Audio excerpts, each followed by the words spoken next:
Hello and welcome back to my video series on statistics with R. Today I'm going to tell you some things about mixed effects models.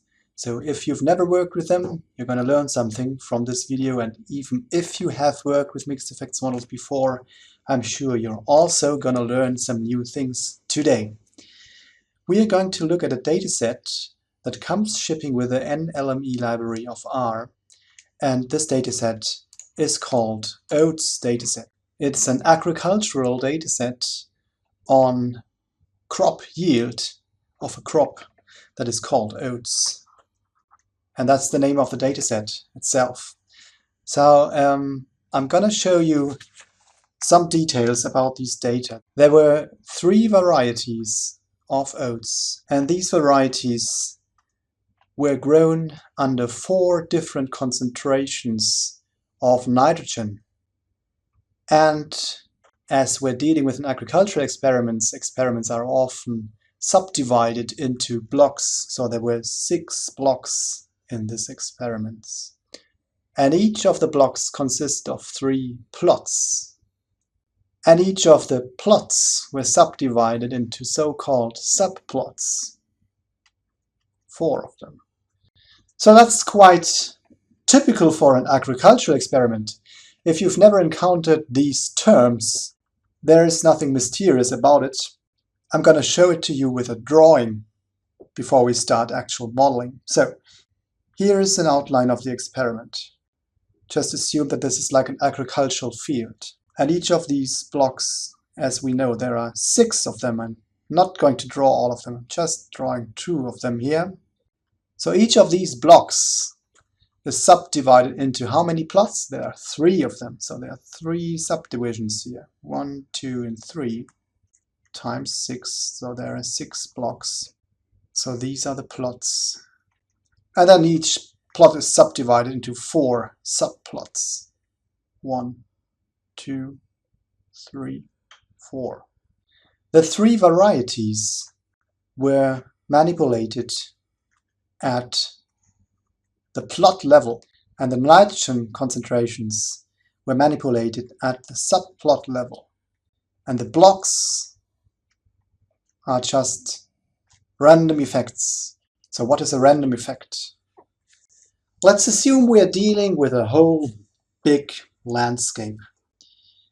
And let's assume that this landscape is homogeneous in terms of soil conditions and other things. So there's not too much variation in there. And we are completely free to set up our experiments in this landscape. So we could put our 6 blocks somewhere here. 1, 2, 3, 4, 5, 6. We could also have put these blocks somewhere down here. 1, 2, 3, 4, 5, 6. Or we could have put them there, and so on. So what you can see here is, actually there is an almost infinite number of potential locations for our individual blocks of the experiment. We term the blocks random effects because the individual blocks come from a potentially infinite population of possible blocks from which those specific 6 blocks had been chosen. So whenever you have a random effect in a model, it means that it has been sampled from an infinite population. So how do we define random effects then? If we are dealing with a factor with n levels, if we can assume that the levels of this factor come from a probability distribution, then we are dealing with a random effect. So what does this mean? It means in our example, we have a potentially infinite number of levels from which those 6 blocks have been chosen. So we have a potentially infinite number of levels here, potentially infinite number of blocks, and just by chance, more or less, it happened to be those 6. That's a typical example for a random effect. Okay, now in terms of modeling, what does it all mean to have a mixed effects model? As the name already suggests, we are dealing with a model containing fixed and random effects. And where do we find them? We find them on the side of the explanatory variables. So both fixed and random effects are explanatory variables. What we know already is a classical linear model. In a classical linear model we have y equals a plus bx. In a mixed effects model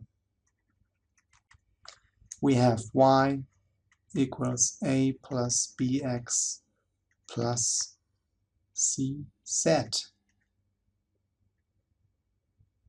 And that's where the random effects come in. That could be our blocks, for example. Okay, in order to fit mixed effects models in R, we're going to use the nlme library. This stands for non-linear mixed effects models, and we're using the LME function. And the dataset we're going to work with is the Oats dataset. Okay, so let's open R and then start modeling. Okay, so this is R as we know it. We're going to open a new script window here, arrange the windows horizontally, and start typing. So we're going to need the library called nlme. Okay, that one is loaded, so be sure to have your latest version of R and your latest version of nlme. And we're going to load the data called Oats. And as always, before doing any statistical work, let's inspect the dataset and see what it contains. So let's look at the structure of the Oats dataset using the str command. Structure of Oats. Be sure to write it with a capital O. And then we get quite a bit of output here. We don't need to be concerned with what it all is. It's a group data object, and it also is a data frame. And we're only interested in those 1, 2, 3, 4 things up here. So there is the block. You know already that it has 6 levels. For some reason it's ordered here. Doesn't need to bother us this time. There's the variety, which is a factor with 3 levels. Golden Rain, Marvelous, and other ones. Then there is the nitrogen concentration that was applied to let these oat varieties grow under basically different fertilizer levels. And then finally there's the yield, which is a numeric variable without a decimal point. And this is the yield of the oats varieties. What we can do now, in this case, is plot oats. And this is only possible with a grouped data object. And a graphics device opens up on the Windows machine here, and we get a graphical inspection of the whole dataset. So we can see the 6 blocks, 1, 2, 3, 4, 5, 6. And we see yield as a function of the nitrogen concentration. You can clearly see, as expected, that the more nitrogen you apply, the higher the yield of your oats plants. So this nicely summarizes the whole dataset, and these 3 things here are the different varieties here. So there are 3 dots for each concentration. So how do we model these data? Let's just assume we don't know anything about mixed effects models.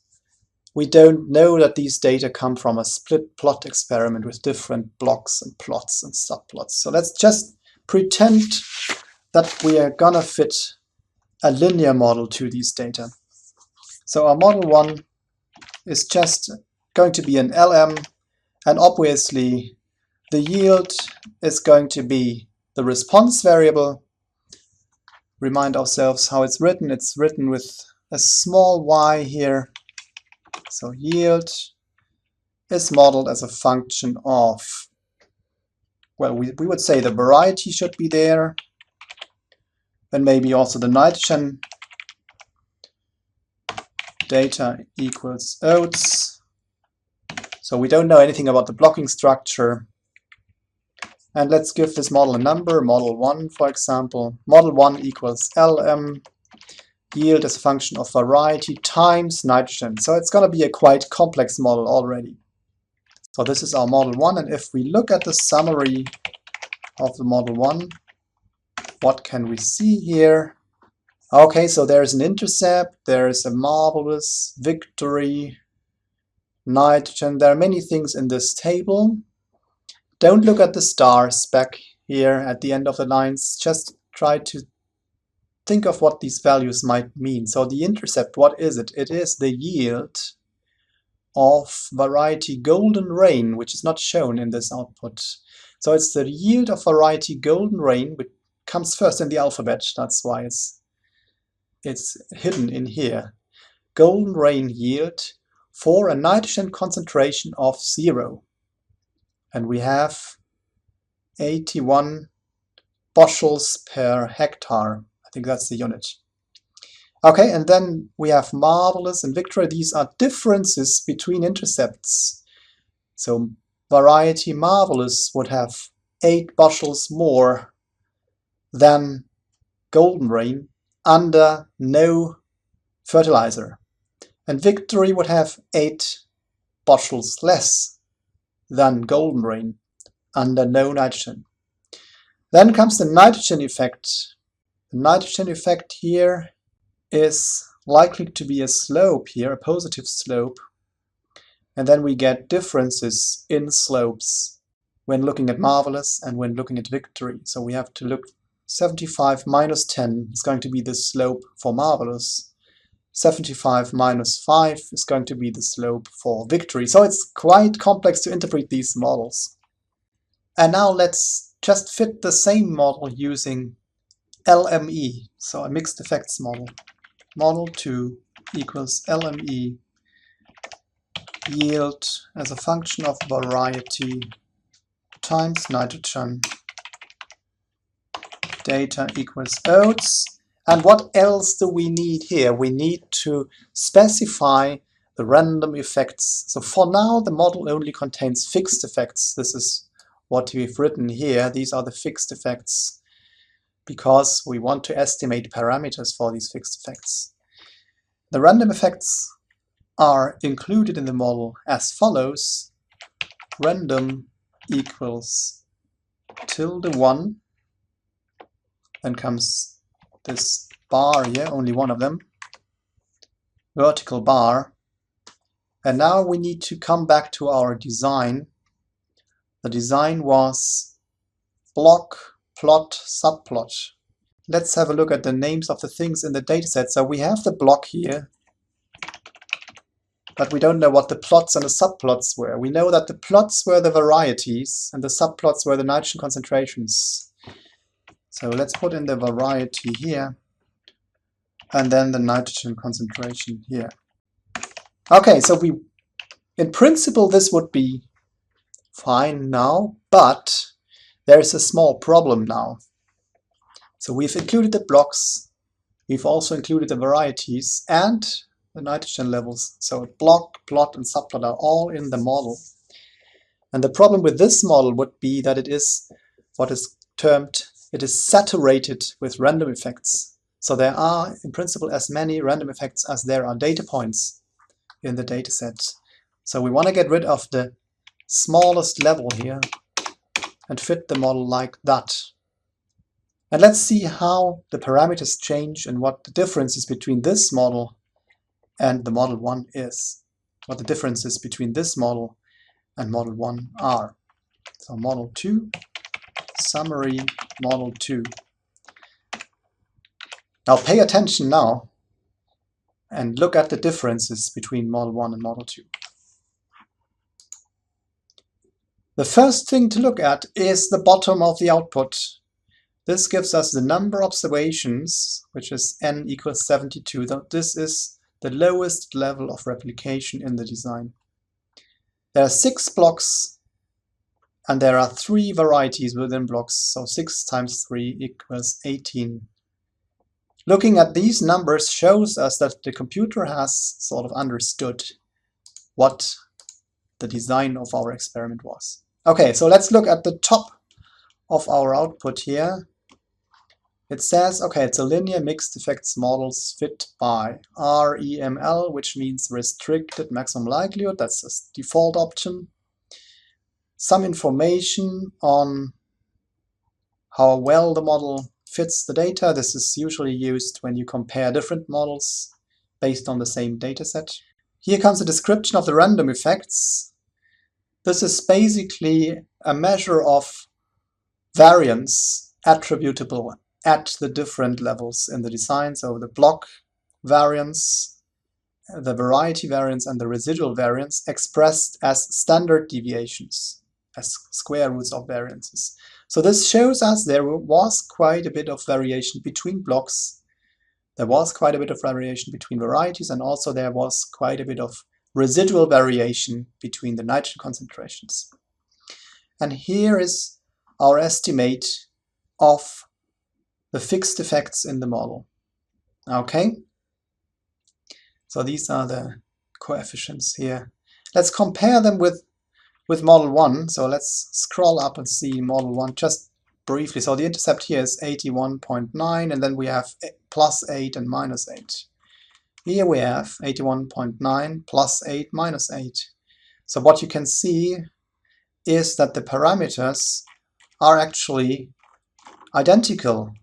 So the parameter estimates, the values of these parameter estimates don't change if you do an LME. That's the first lesson to be learned. The second lesson is that the standard error estimates, they are affected by including the random effects. So let's browse and scroll up here. So we have 7, 10, 10, 19, and 27. Down here we have 8, 8, 8, 11, and 16. So what you can see is the standard errors are affected by our having included the random effects in the model. Let's look at the coefficients directly. Coefficients of model 1 are just those guys here: intercept, the varieties, the slope, the differences between slopes. The coefficients of model 2, because it's a mixed effects model, look completely different. So what is that? What are we seeing here? Let's just have a look at the intercepts here, because only the intercepts will differ here. It's a model containing random intercepts for block and variety. And here we have them. So block 6 with variety golden rain has this intercept. Block 6 with variety marvelous has that intercept. Block 6 with variety victory has another one. So basically every block and every variety gets a different estimate of the intercept, while the linear model without random effects always had this intercept, 81.9 for everything. The random effects model shows random variation in these intercepts, and this random variation is due to the fact that the blocks came from an infinite population of potential factor levels, and also the varieties. There could have been maybe 50 different varieties, but we happen to have only those 3. So that's the whole story about fixed and random effects and how coefficients in mixed effects models differ from coefficients in fixed effects models. There is a whole range of things to be done with mixed effects models to inspect the fit of the models, and one of the most important plots is the plot of the random effects of the model 2. So let's look at the random effects. And this plot should show basically nothing. So this should show a symmetrical spread of random effects around 0. the expected value of the random effects is always 0, and we can see that for each block and each variety there is symmetrical scatter around 0 here. There is no particular pattern in the random effects visible. Also, the random effects are rather large. You personally may encounter very small random effects, but in this case they are large and they are really needed in the model. There's a lot of unexplained variation in the model if we do not include random effects. The second thing is plot the residuals of the model too, to inspect, to look for heteroscedasticity. And here you see a sky at night. So these are almost ideal residuals as you would expect them here. They are scattered around 0, symmetrical, with no obvious patterns at all. Okay, what we've seen today is we've looked at a linear model and at a mixed effects model. And we have seen that including random effects in a model is often necessary. Dealing with mixed effects models is a complex issue, and you should be prepared to learn them thoroughly. And from time to time, check back with this channel. I'm gonna show you some more secrets and details about how to deal with mixed effects models. Thank you very much, and I hope to see you again soon in the next video. Bye bye.